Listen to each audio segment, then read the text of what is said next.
Ang ingredients po niya ay, naglaga po ako kanina, inunahan ko na po ang macaroni, nilaga ko po sa 1 pack, and then po yung chicken breast, nilaga ko po din nun, chicken breast, so 3 chops of onion, 2 pieces of chicken Maggi cubes, 1 tablespoon of ghee oil, and half teaspoon of salt, cumin powder, half teaspoon, 1 teaspoon, and 1 teaspoon of black pepper.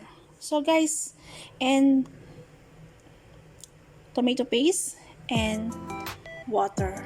So po, mag-start na po tayo, magigisa po tayo ng ng mga ingredients natin. So mag-start po tayo, ilalagay natin po yung ghee oil. Medyo mainit na po yung kalan natin. Kanina ko pa umaapoy-apoy na. So, and we'll put the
ayan po, medyo brownish na siya konti. So, ang susunod ilalagay natin yung chicken.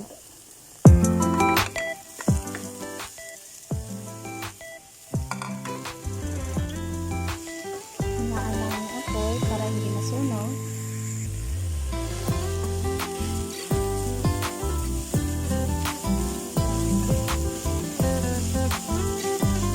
Tapos, ang susunod, black pepper.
Para may kulay lang po. Sorry guys hindi ako masyadong marunong mag-Tagalog kasi Chabacana kasi po ako. Mga Chabacano dyan, shout out po sa mga Chabacano taga Zamboanga City. Hello po, kamusta po kayo dyan sa Pilipinas? Hello. Shout out sa Bernardo family po dyan sa Tukbungan, Zamboanga City. Hello po. Mga relatives po sa Manila, kamusta po kayo? Happy New Year. So guys, ito na po. Ngayon na siya. Kulay. So ilalagay natin yung water para hindi siya masamit. Konti lang. Half cup of water lang.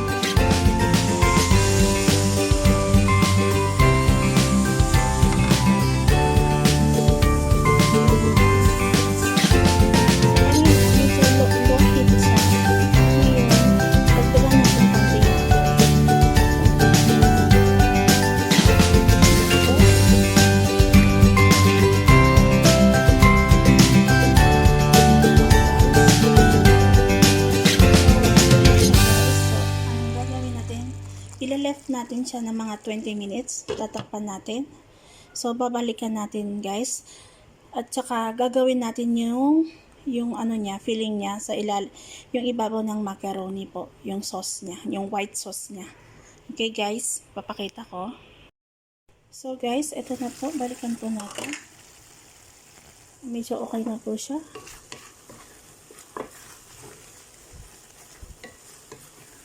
After 20 minutes. So, okay na po siya guys. Luto na po siya. So, ang gagawin natin po ngayon, yung filling niya sa ibabaw, yung sauce niya po, yung white sauce. Sige po. So, guys, ito na po yung gagawin natin na sauce sa ibabaw ng macaroni. So, ang kailangan na po natin isang 1 liter of water, 1 cups of milk powder, 1 and 1/2 cup of white flour, half teaspoon of black pepper, 1 egg, and 2 tablespoons of cream cheese, 2 tablespoons of cream cheese, and 1 teaspoon of salt, iodine salt. Okay, so guys, haluin po natin sila lahat. Balik po wala pang apoy para mabuo po siya. So, ilalagay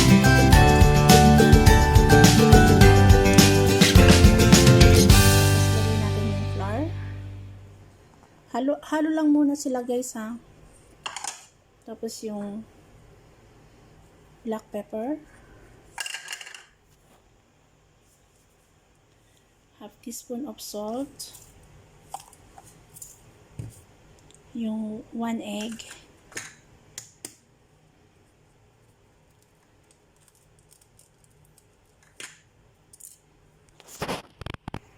and yung cream cheese po, 2 tablespoon. Ganito po siya. 2 tablespoon.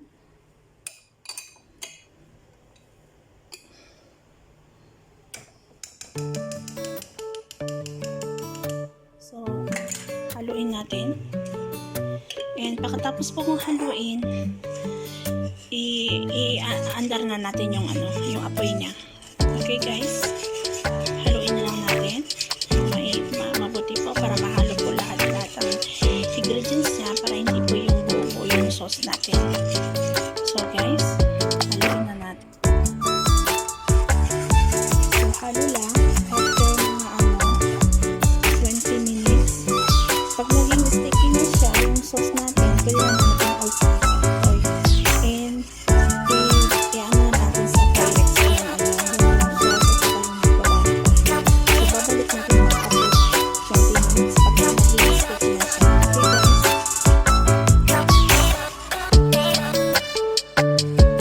So guys, ito po sticky na po siya. So pwede na natin pagkain ng oil. So ilalagay na natin po sa tray. And pagkatapos ilalagay natin sa oven. Okay guys? Okay guys, eto na po, tapos na tayo. So ialis po natin ito. Ilalagyan natin ng dito po sa Pyrex. Dito po natin ilalagay. And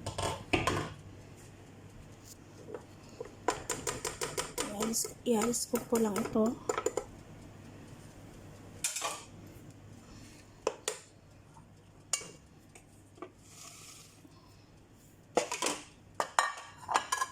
So yung macaroni nilagay po natin sa malaking bowl para pwede po siyang haluin. So ilalagay natin po guys dito on the top sa macaroni.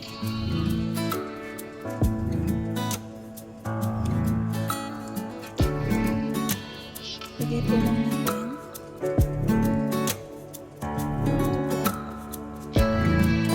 Mas masarap siya, mas saucy, mas masarap siya. So, pwede na po natin gawin.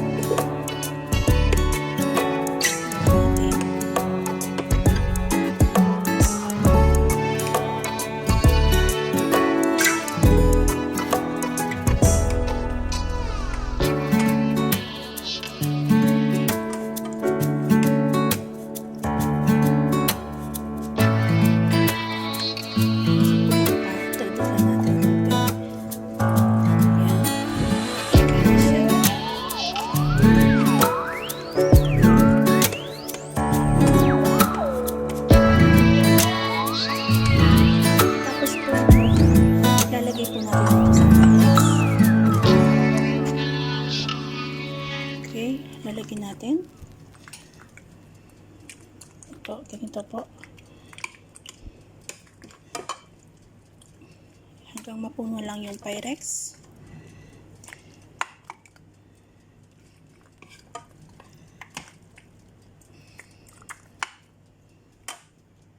So guys, napuno na natin yung Pyrex. So the next step, ilalagay po natin yung filling niya. Yung chicken. Ilagay natin.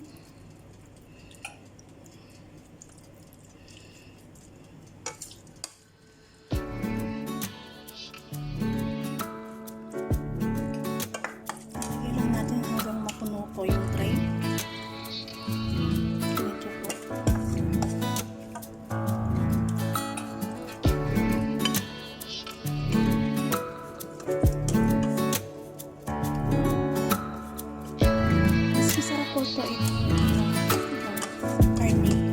Masarap din siya, pero so nga wala akong karne, chicken pero mas may chicken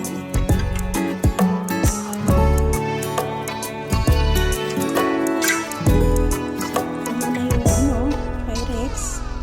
So ilalagay natin ngayon yung natirang chickens, yung pala, yung macaroni.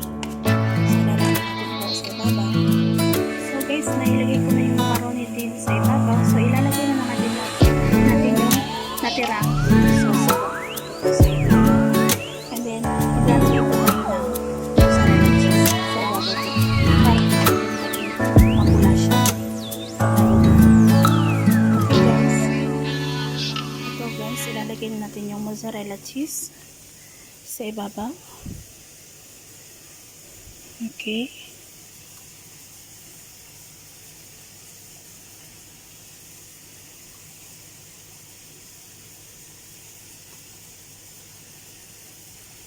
And ilalagay na natin sa oven. Tapos buksan natin yung oven. Okay guys, ilagay natin. Okay po, may apoy na po yan sa baba at saka sa taas. So mga after 30 minutes guys, i-check natin kung luto na po yung ilalim at saka yung taas. Okay guys, balik po tayo mamaya. Okay guys, tingnan natin kung luto na siya after 20 minutes. Okay po, luto na po yung yung ibabaw niya. So, papatayin na natin yung apoy na ngayon sa ibabaw. And after 5 minutes, pwede na po natin siyang tanggalin sa oven. Luto na siya. Okay po, bye.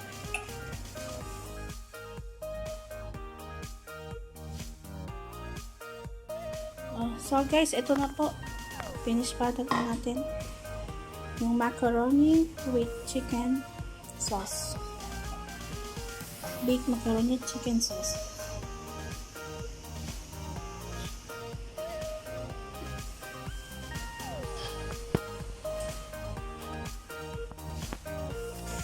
So, ito na po yun. Baked macaroni with chicken sauce. Ito yun. Okay guys. So, ito po yun. Okay guys.